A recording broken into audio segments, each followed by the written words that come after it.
जय हिंद, जय भारत। आप देख रहे हैं अनदेखी खबर।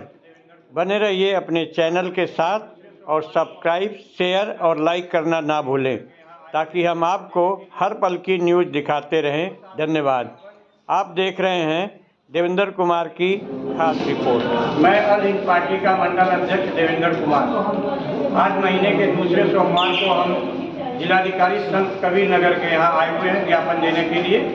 पिछले 2 साल से ये ज्ञापन देश के हर जिलाधिकारी को, हर राज्य में हर जिलाधिकारी को ये सौंपा जाता है।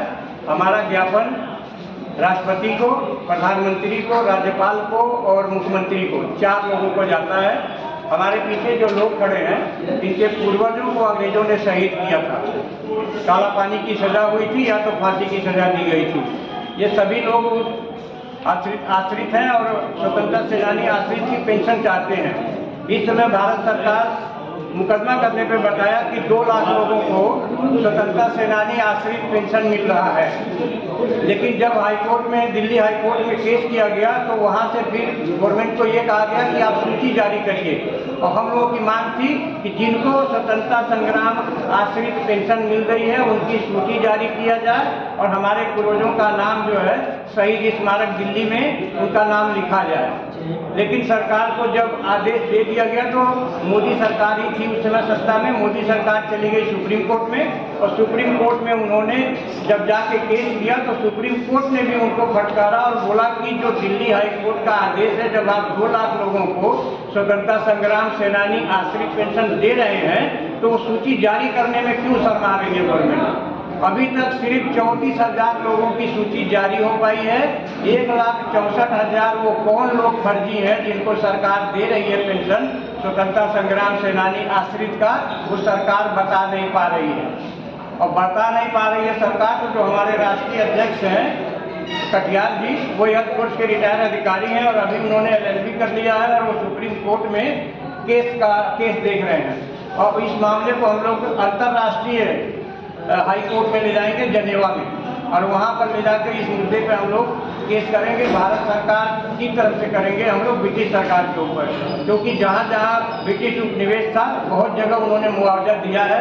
हमारे यहाँ 99,000 लोगों को काला पानी की सजा हुई थी।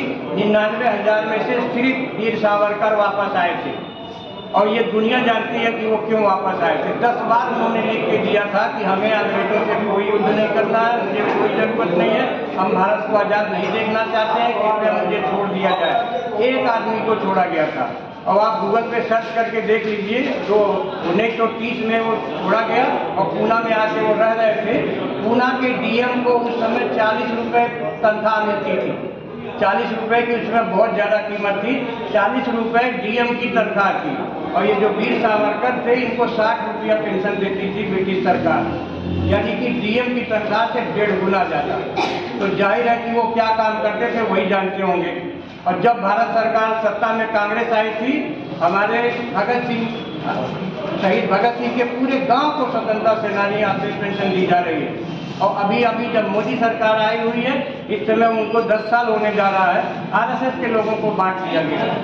हम ये नहीं कहना चाहते हैं कि RSS के लोग देशभक्त नहीं थे या स्वतंत्रता सेनानी का रोल नहीं अदा किए थे या उनको फांसी नहीं हुई थी। ये पूरा भारतवर्ष जानता है कि कितने RSS के लोगों को फांसी दी गई थी। एक भी आदमी नहीं फांसी पे चढ़ा था। लेकिन इस समय 1,44,000 लोगों में मेरा ख्याल है 70-80 हज़ार तो RSS के लोग स्वतंत्रता संग्राम सेनानी आश्रित का पेंशन ले रहे हैं, जो कि बहुत ही शर्म की बात है।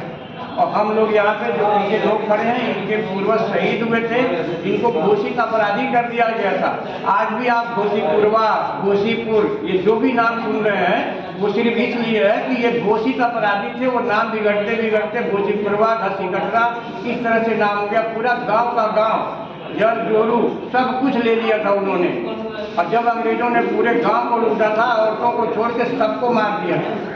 99,000 लोगों में से एक भी आदमी वापस नहीं आया काला पानी की सजा। मैं खुद जाके देखा हूँ सेलुलर जेल में, वहाँ सामने ही फांसी दी जाती थी खुलेआम और सब जगह से दिखता था जहाँ फांसी होती थी। और फांसी वाला जो कुआं था नीचे से समुद्र से कनेक्टेड था। रात को आके मछलियाँ और सारा डेड बॉडी खा जाती थी, कुछ पता नहीं चलता। आज के दिन भी वहाँ पे बिल्कुल फांसी घर के बगल में एक लगाया गया है कोलू, वो कोलू भी आदमी ही चलाते थे। और नारियल का तेल उसमें से निकलता है, उसी से खाना बनता था। और अंग्रेज लोग वहीं बगल में टापू था 1 किलोमीटर पे, शाम को सारे अंग्रेज उस टापू पे चले जाते तो वहाँ सारे किसी की सुविधा थी। और जबकि यहाँ पे जहाँ रेगुलर जेल बना था वहाँ कोई लाइट नहीं था, कुछ भी नहीं था। 99,000 में से एक भी आदमी वापस नहीं आया। तो ये हमारे पीछे जो लोग खड़े हैं, ये सारे लोग जो है स्वतंत्रता संग्राम सेनानी आश्रित पेंशन पाने के हकदार हैं। इनके पूर्वज लोग, मेरे खुद पूर्वज गए थे आजमगढ़ में, राजा बेनी माधव जी के साथ में युद्ध उन्होंने किया था अंग्रेजों के खिलाफ और उसमें मारे गए। लेकिन हम लोगों को किसी को पेंशन नहीं है। 1,66,000 लोगों को गवर्नमेंट पेंशन दे रही है, लेकिन बता नहीं पा रही है कि उनकी सूची कहाँ है।